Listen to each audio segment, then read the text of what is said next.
Years before the DaVinci Code book came out in 2003, featuring bold new revelations about Mary Magdalene, Marguerite Rigoglioso, Ph.D., was one of the first scholar priestesses to teach about this great holy woman to small groups in the Boston area. Informed by modern icons of the Magdalene movement, Dr. Rigoglioso explores, writes, and teaches about goddesses and priestesses worldwide. Her most recent book, The Mystery Tradition of Miraculous Conception, Mary and the Lineage of Virgin Births, is remarkable. It changed my life. And she has a new book that will be published in 2024, continuously revealing her deep and evolving understanding of Mother Mary through her original and unique research. Dr. Rigoglioso is on a mission to help others embody and express the many forms of Mother Mary and the Magdalene. She has a new, expanded, and strengthened course, The 7 Mysteries of Magdalene, that launches February 21st, 2023, and I am so excited to sign up for this. Welcome, Marguerite. Thank you so much, Melanie. Great to be here. So I'd love to start with kind of what this renaissance of goddess energy and feminine energy that we're seeing everywhere, and where that comes from, and how it connects to Mary Magdalene and Mother Mary. Yeah. There's been a big upsurge, as you may know and may have experienced it, and maybe some of your audience has experienced it over the past, I would say, at least 40 years of the goddess coming back into our awareness in the Western world. Of course, she never left in countries like India and various other countries and indigenous traditions.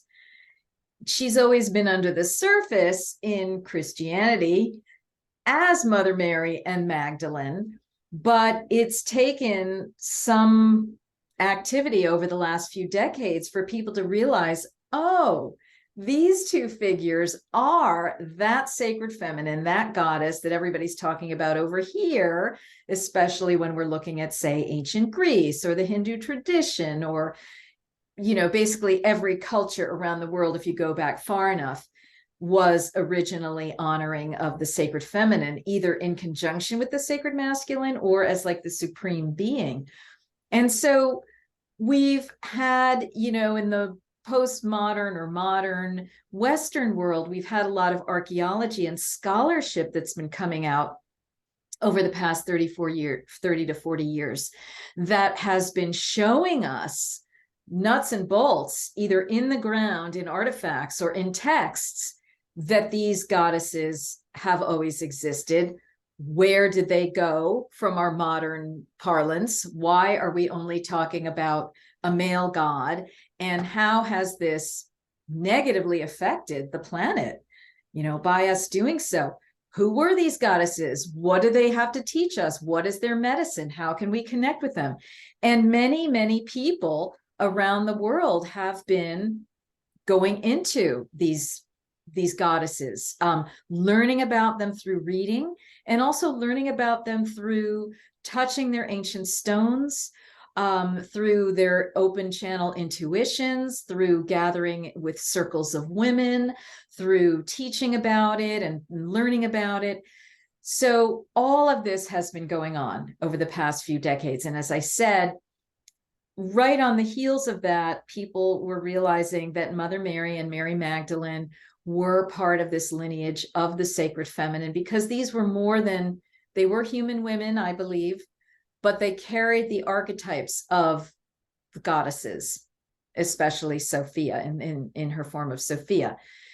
And so this is all part of what's emerging right now in this new time, where the feminine is coming back into full fruition.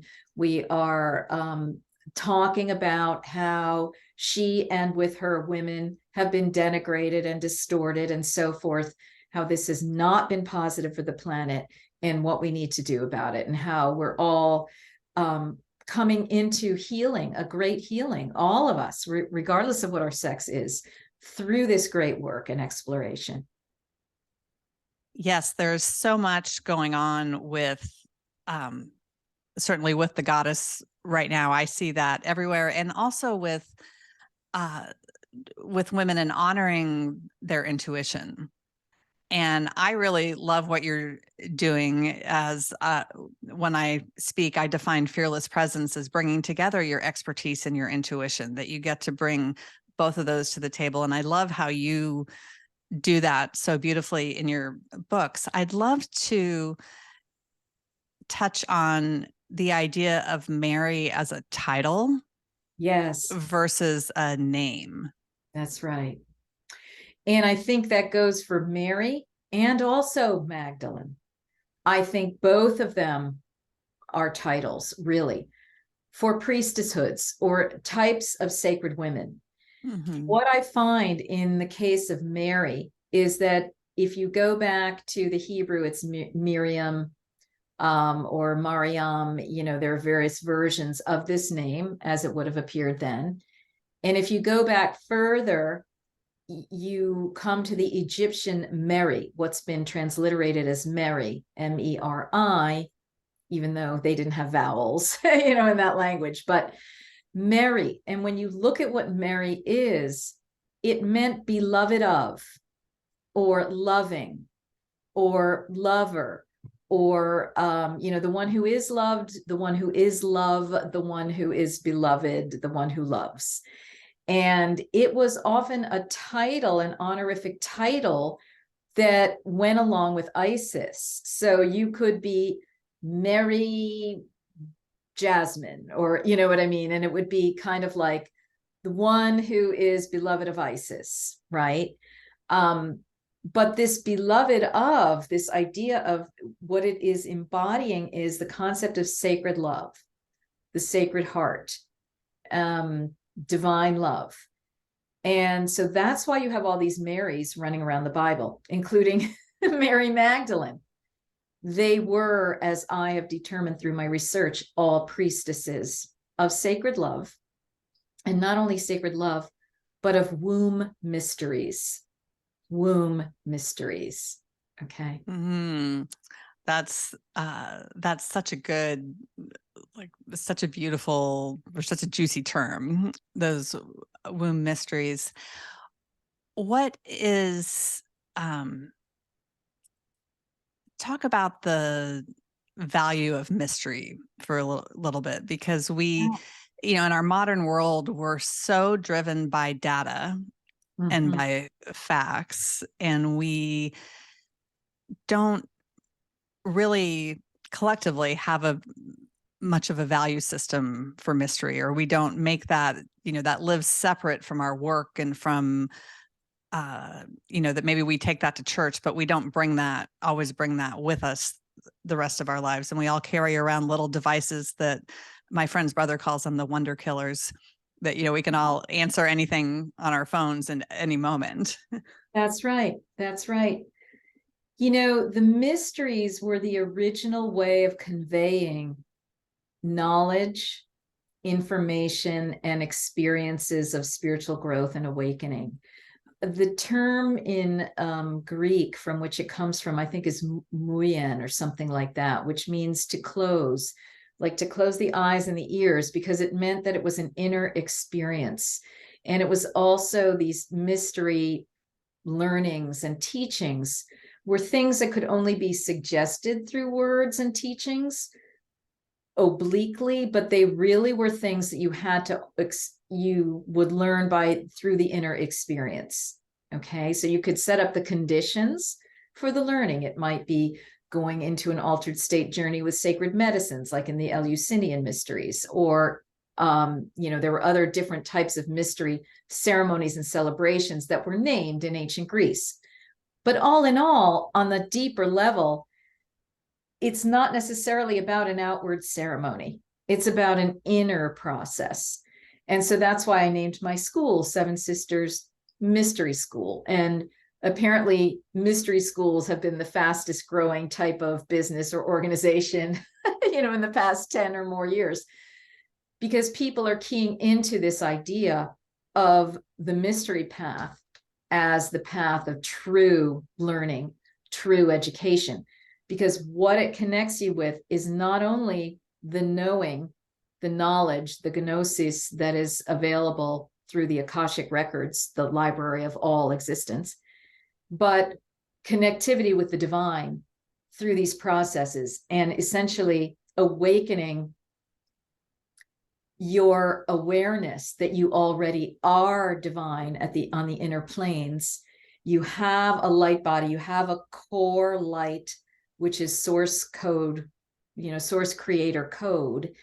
And everything you are doing is in the interests of connecting in with that, activating that, and then having this experience of expansive knowing of the universe, and like a oneness with the divine, or what they would call entheos, meaning entheos, in God, meaning being in the divine and having the divine in you.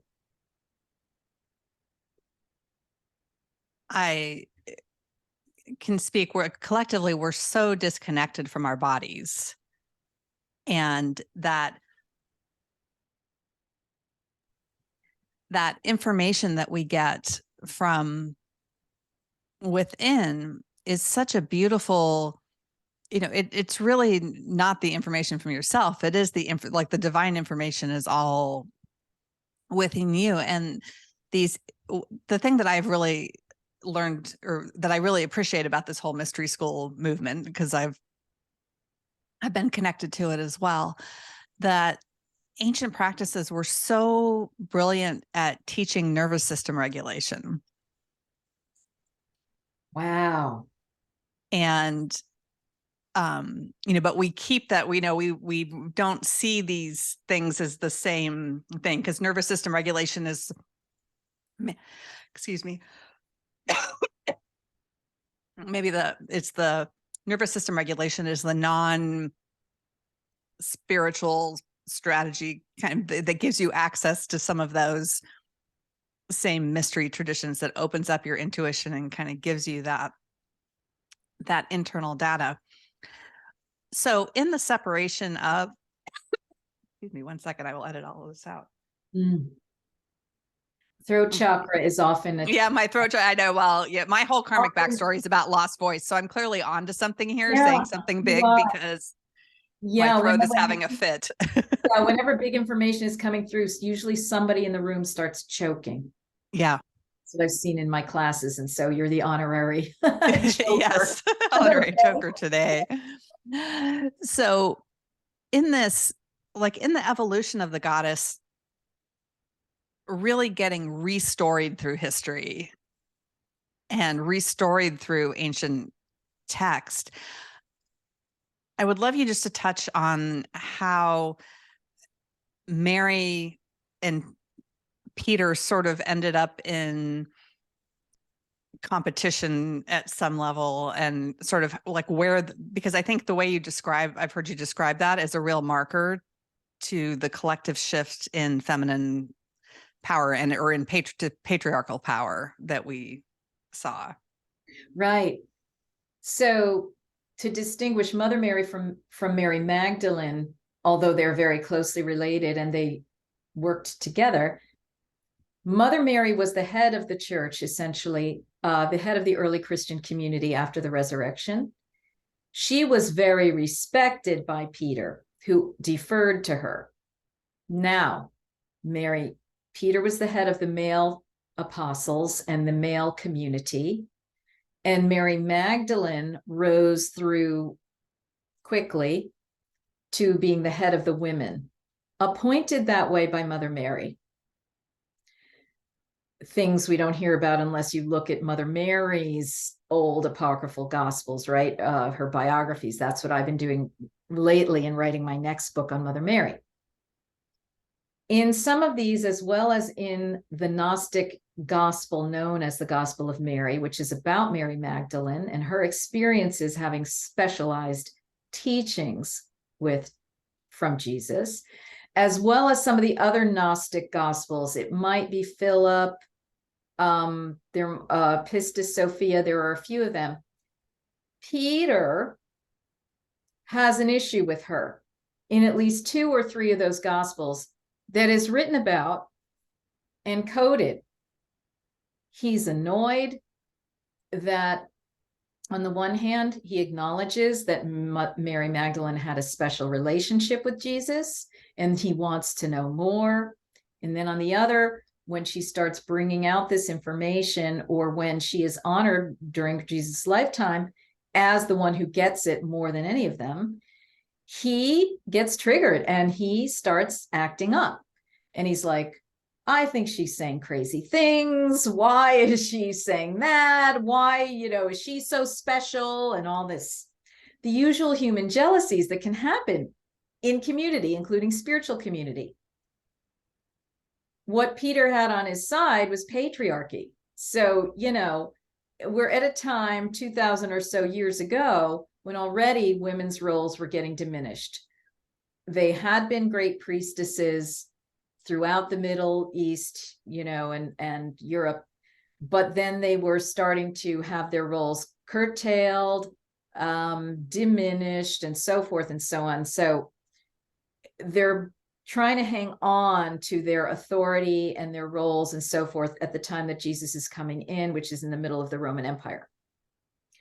And so Peter gets all, at her, and some of the other apostles try to defend her. And then fast forward, all of a sudden, the main church is being named for Peter in Rome.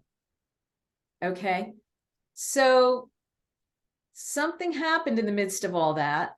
There may even be further writings that I am not privy to, that I've not exactly researched, that trace that pathway. One way or another, all of a sudden, Peter is the rock, because his name, Petra, whatever it is, literally meant rock. He then becomes the rock on which the church was built, even though Mother Mary was the original head. Mary Magdalene was the head of the women, and she actually knew more than all of them put together, the men included. There we are, patriarchy. Yes, and here we all are. So the patriarchy was certainly a power-driven movement, Right. for sure. What was the drive of the feminine led movement? What was the greater desire for the collective from, like I know in tarot, for example, like the queens are all about, more bringing everybody together and consensus, and this more, and women are naturally very much like that as well. And like, if you were to imagine the world today, the way, like if it had stayed matriarchal, Right. what do you think would be different? Right. Well, under the healthy feminine, because we have to bear in mind that all sexes got taken over, divided, wounded, distorted, and hijacked. So all sexes carry the wounding and act them out. So we have unhealthy feminine behaviors, we have unhealthy masculine behaviors, but in its higher self form, the feminine is all about a smoldering receptivity that is also creative and birth giving. So it's the white hole, black hole of all creation, and it is the womb. The archetype, the architecture of the feminine is the womb.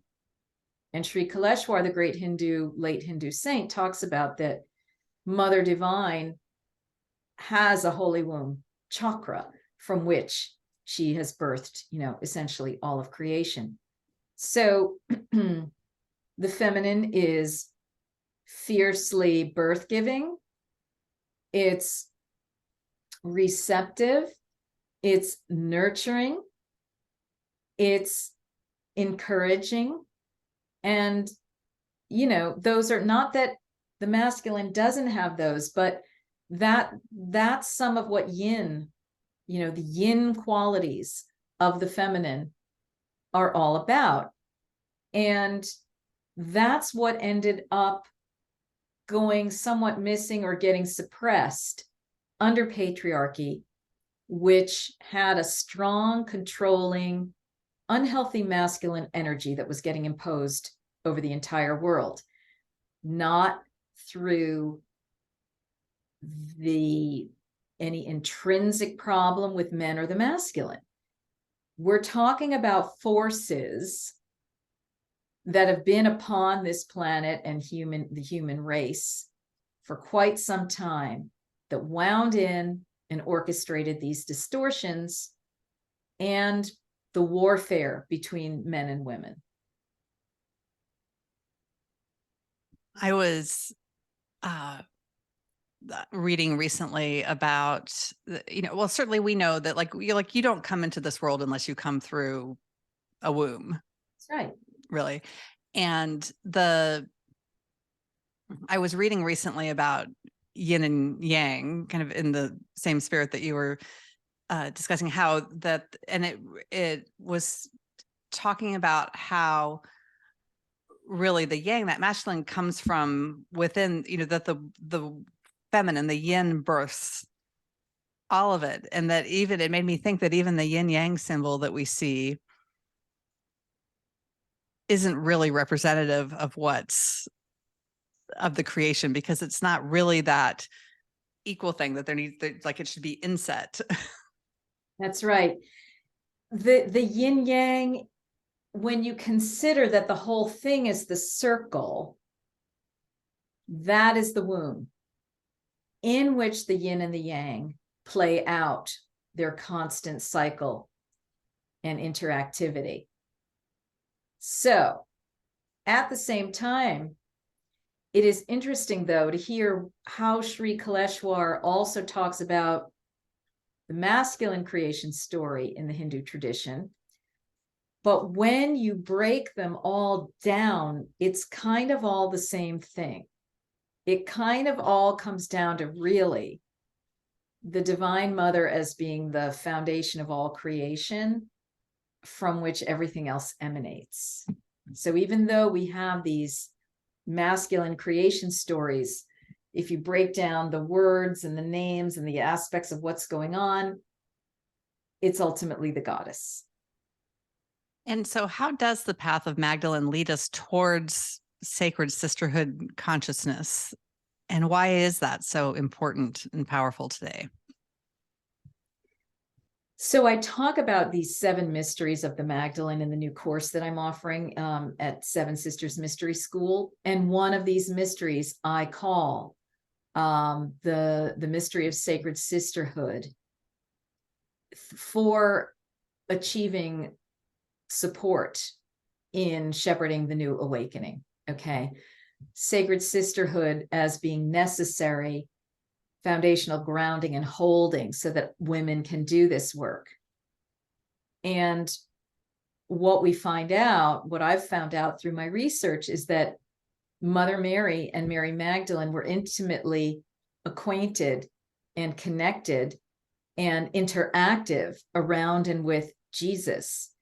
And that while Mother Mary was initially the senior woman, the mentor and the teacher, the leader of the whole early Christian enterprise, Magdalene had her own set of knowings from her past lives, and she was able to come on equal par, in a sense, with Mother Mary. So they were co-sister teachers in a way, right? Co-gurus, sister gurus.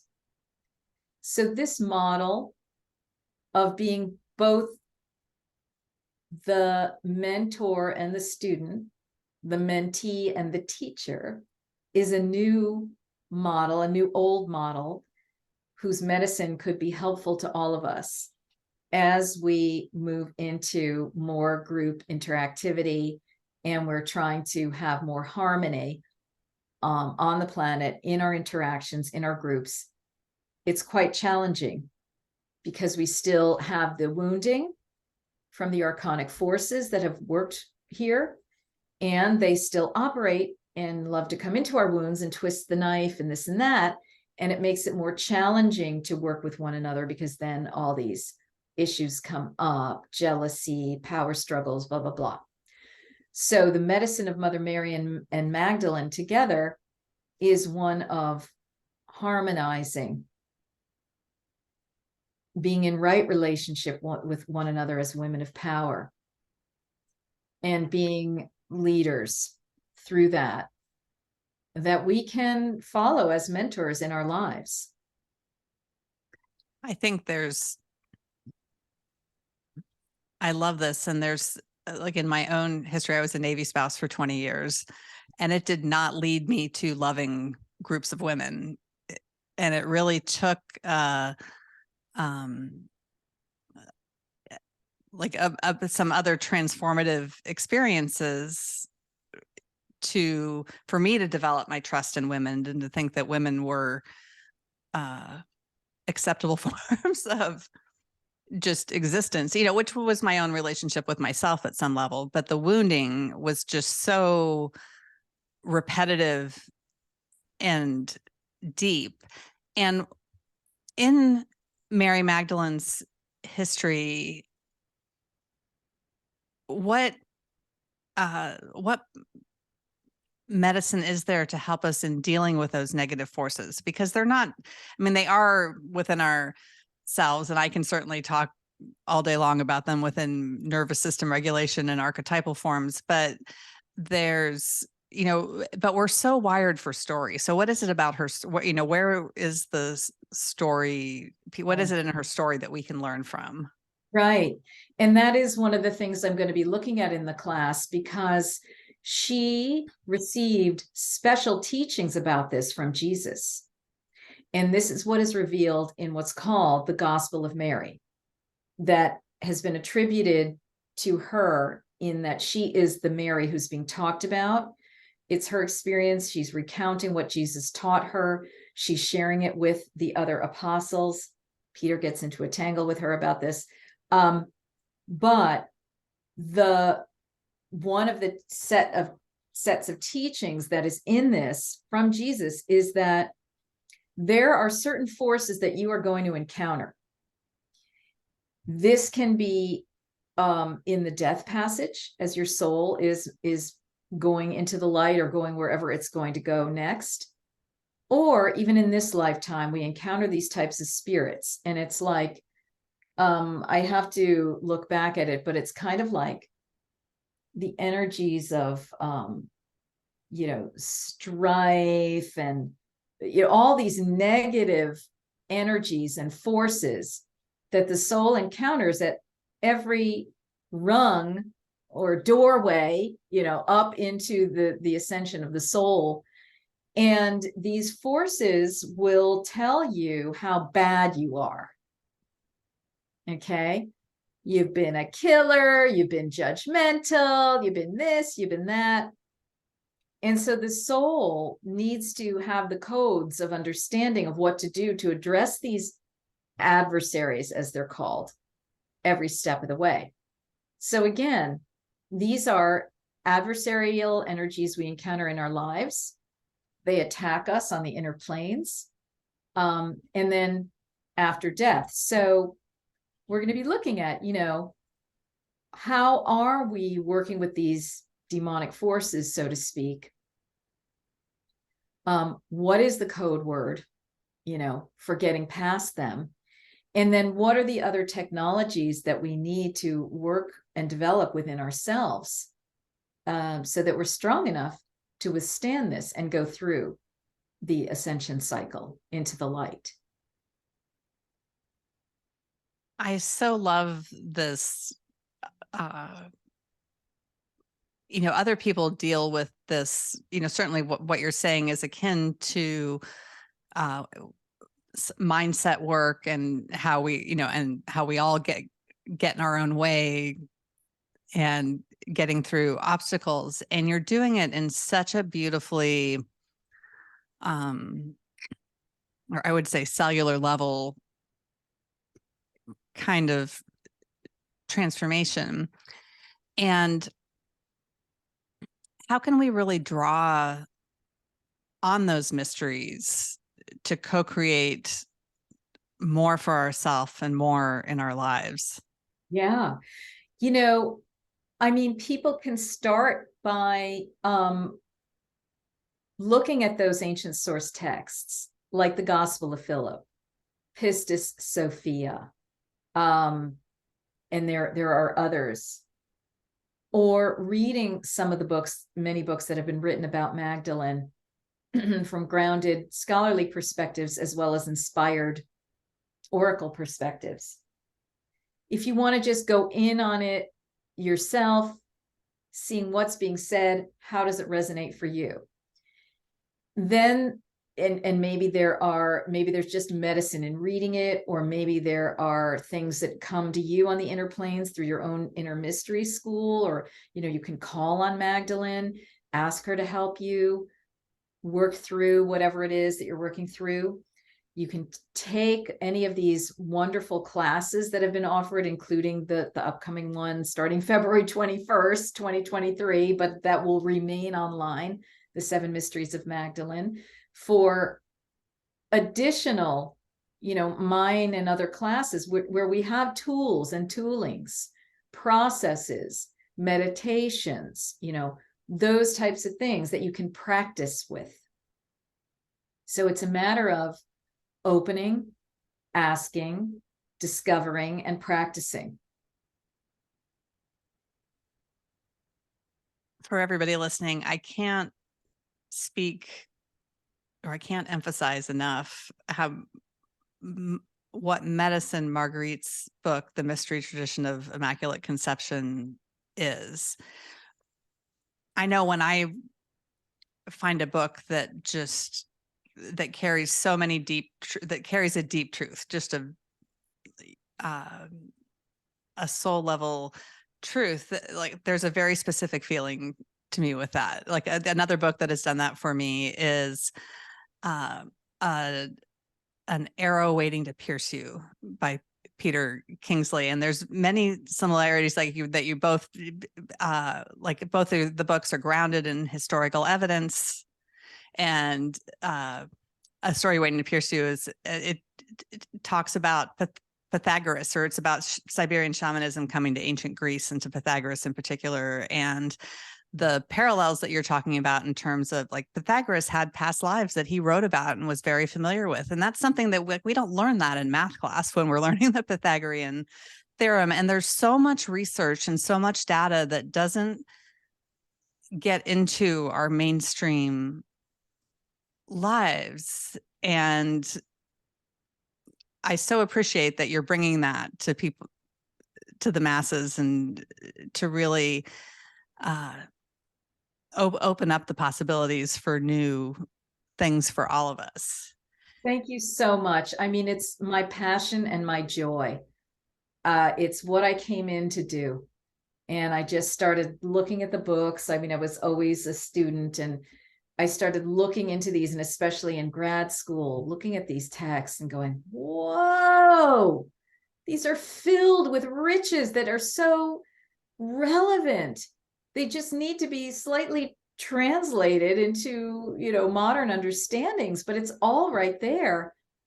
And yeah, I mean, instead, Pythagoras is used as a torture mechanism for adolescents when, if they knew what he was really about and could be shown and have access to this, first of all, they'd be learning what they really need to do. And then secondly, they would look at the math in a whole different way, you know? Absolutely. So, right? Yeah, we're so deeply wired for story, not for facts. And the reason these ancient texts have lasted as long as they have is because of the story format. And it's the reason we still remember the ancient myth of Isis and Osiris, as it was, you know, and it contains the numbers of the Earth's precessional cycle. It was a way of communicating the science. And in 1,000 years, nobody's going to remember all the data that we've collected these days, but they will remember our stories. That's right. And how those stories made you feel, right? Even more. Like, I think it's, was it Maya Angelou or somebody like that who said, they're not going to remember what you say. They're only going to remember how you made them feel. Absolutely. Yeah. We don't remember the data. We remember the story and the way the story lives in our bodies. And one of the things that I teach is how the neuroscience or how the neurotransmitter sequence that we need for change is the same neurotransmitter sequence that a good story takes us through. Wow. I mean, that's profound. It's so profound. Yeah. Talk about integrative medicine, right? You are in it. Absolutely. Absolutely. The story is just so incredibly powerful. And I'd love to hear you talk more about how Mary Magdalene is connected to the Hieros Gamos or sacred marriage. I certainly have my own interpretation about how spirit comes from above to connect with the physical body below, and that you are the divine child. But I would love to hear that the Mary what you've discovered through your research. Yes, those are the teachings I've received too, that, we are the divine child, and the divine comes from above and below and within. And those are some of her mysteries as well, because, it's all going to come down to that. But in terms of more specifics about sacred marriage, what I find with Magdalene is that she was a priestess of the inner and the outer unity. Mother Mary was more the priestess of the inner unity, which led to her sacred parthenogenetic conception and birthing of Jesus. Where Magdalene was using the Holy Womb Chakra technologies to work with sacred sexuality with Jesus in order to conceive children. And so let's back up for a minute and talk about what parthenogenesis is to start with, just so. Parthenogenesis essentially is virgin birth. It's conception without male sperm or male influence in any way. And every once in a while you see a shark did it, a snake did it, there's these stories. Well, Mother Mary did it. Not through accident, as we've been told, through passive reception, but rather through a sacred willed process that was part of priestess knowledge in the ancient world and was carried through lineages. Her mother before her conceived her in this way through sacred parthenogenesis, and so on. Well, and if you're thinking that, oh, well, that can't be possible, or that's just a one-off fluke, in the research, like there have been actual research studies about parthenogenesis, and they get shut down. That's right. They do. For example, Jerry Hall was doing an experiment on mice eggs. He was stimulating them to reproduce through electric shock, I think it was chemicals. Put them back in the mice. They started growing in the wombs of the mice mothers, and then the National Institutes of Health shut the experiment down, saying it was violating ethics. So there have been other experiments, like with sea urchins and so forth, to stimulate parthenogenesis. And as we see, certain animals in captivity will parthenogenetically reproduce. So it's possible on the biological level, and it's possible on the spiritual level, because it's possible on the quantum level of the Holy Womb mysteries. Women who are intimately knowledgeable about and acquainted with their womb powers, the powers of conception, the workings of DNA, the workings of quantum physics, on that high, supreme, astral mystery school level, have been able to do this over the millennia. Your book excited me so much, because part of a lot of my clinical expertise being in the heart-brain connection, the gap is the uterus heart-brain connection, that we're not, and we have direct connections from our uterus to our brainstem via our vagus nerve, which when I listen to your book, I'm like, oh, this is all such a vagus nerve process, which has been my clinical expertise for years. So like you've really inspired so much of the thinking and the physiology of it for me. And we don't harness power from our wombs. Like, the heart, I totally understand the heart brain medicine. It's great. Like, I'm not going to say it's not true, but we are missing an essential piece, because we are literally made in Trinity at every level.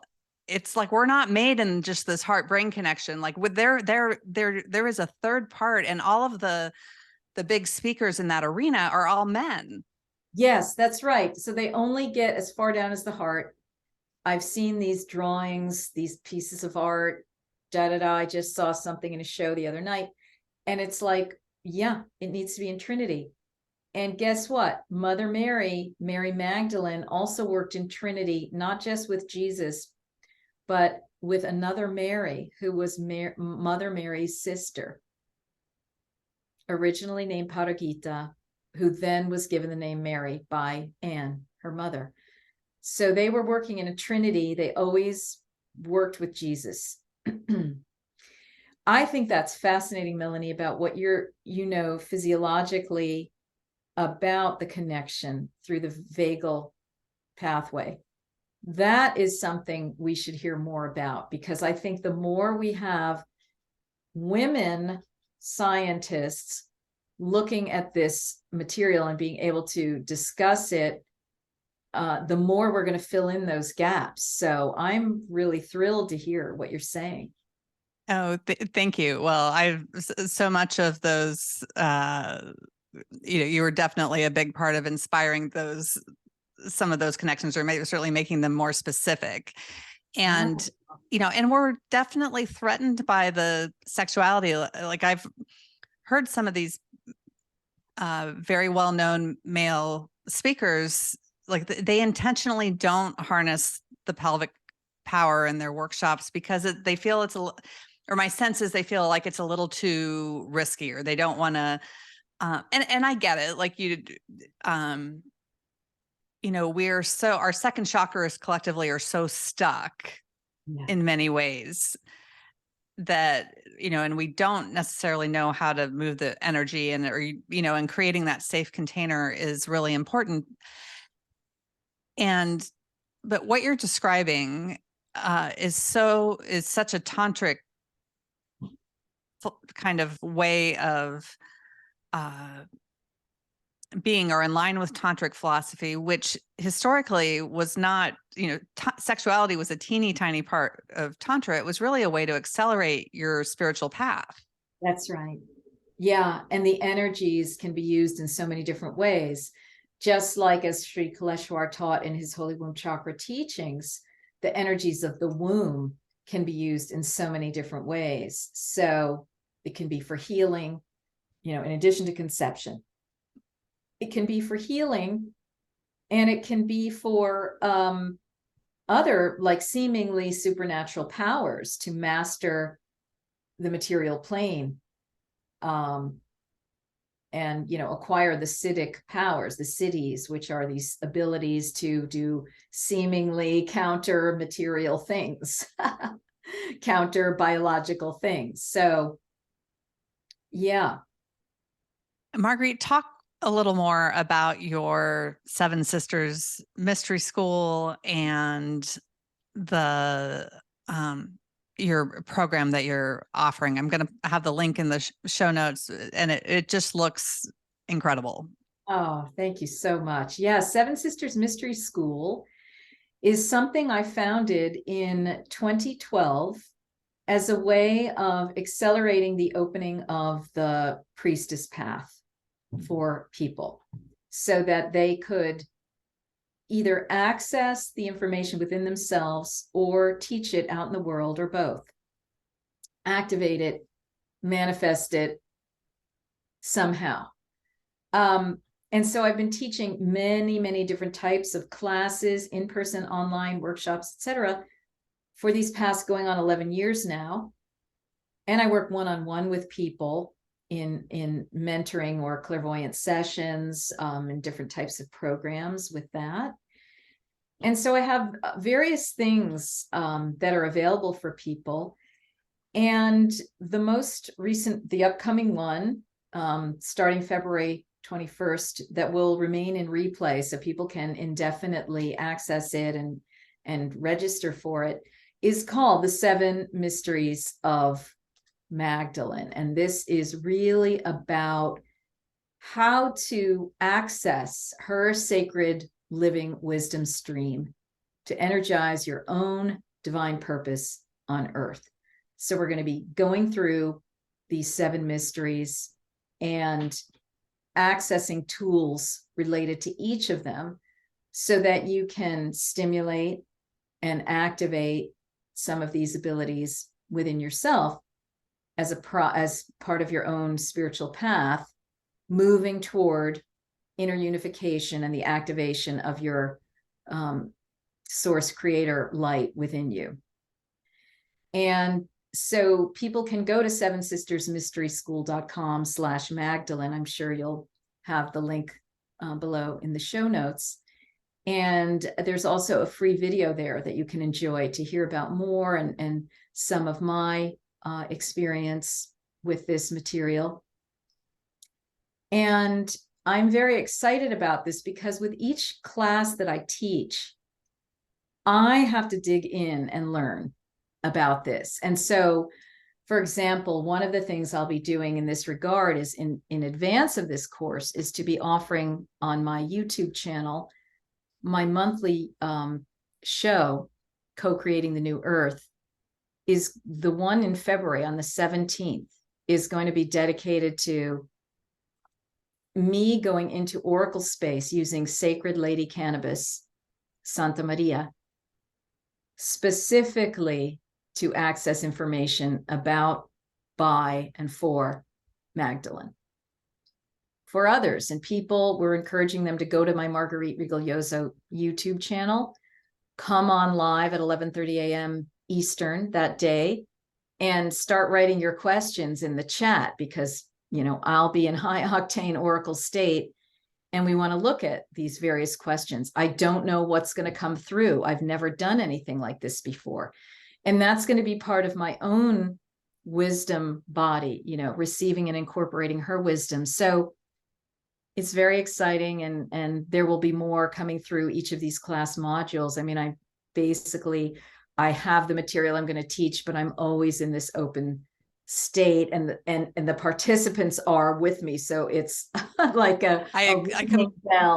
I completely understand. I know that space really well. And, you know, and sometimes what you, that ability to sort of, you know, to have this academic, I think we all do this at some level, but to have, you know, sort of the academic foundation that you have and then allow the channeling to come through, it makes for an incredible container and incredible messages. And for anyone listening and looking for really the connection between nervous system regulation, your first section is about aroma or fragrance or something like that, right? The anointing. Yes. And smell, you know, like I teach exercises that involve smell because your first cranial nerve is your olfactory nerve, the one that drives smell. So these anointing practices and the smells that go with it are very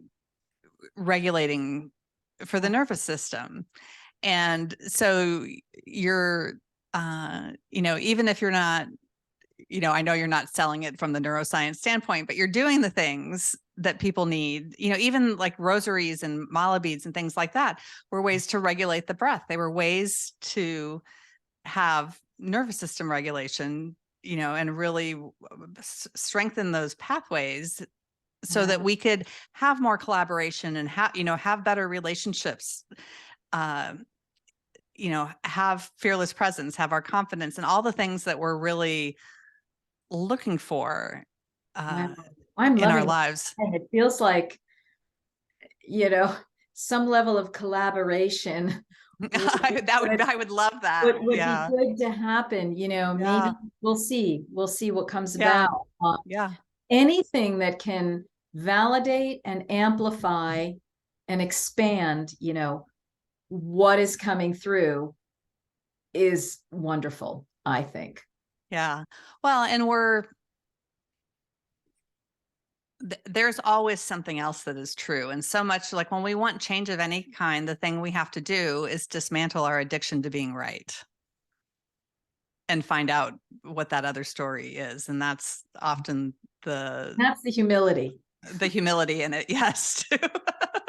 Right? That something else is always true. And on that note, talk for a minute about Mary Magdalene's connections to the earth realms and the world beyond our three-dimensional experience here. So she was, like Mother Mary, a woman who walked the planet, a woman who probably had many lives. I do believe in reincarnation. She wasn't just born and all of a sudden, it's like it takes some repeated applications coming through the earth plane time and again before you get to be one such as these great beings. Okay. But it's possible, and the door is way, way more open for each of us to do a lot of that acceleration in this lifetime. So don't despair. But yeah, in those mysteries that she was given from Jesus about how to work through the rungs of the bardo, essentially, the pathway that you go through after death, she was intimately connected with that. And we have to remember that Jesus removes 7 demons from her, according to the New Testament. She, like anyone, had entity attachments, got to clear it out in order to not be held back at every point when you're trying to do this work. That and other stories about her, she knew about these realms beyond the physical. Mother Mary knew, Jesus knew, the whole Holy Family retinue did. They worked with angelic beings and so forth. And this is what we're all coming to awakening about now. Like, oh, this is just part of the natural world. Angelic beings, demons, right? Realms of consciousness beyond this one. That is a critical memo to get for anybody who really wants to advance their soul growth. Well, and have a better life in this plane. Absolutely. That's the whole reason you do, like, the soul growth really it shows up in the physical plane. For sure. When you do the work It's not about getting out of the body. It's about coming more deeply into the sanctified body. Dr. Marguerite Rigoglioso, thank you so much for being here. This has been such a fun conversation, and I'm so grateful that you took time out of your day for us to chat, and we'll have to do it again sometime. Yes, it's been a pleasure and an honor to be with you, and blessings on your own work as well. Thank you.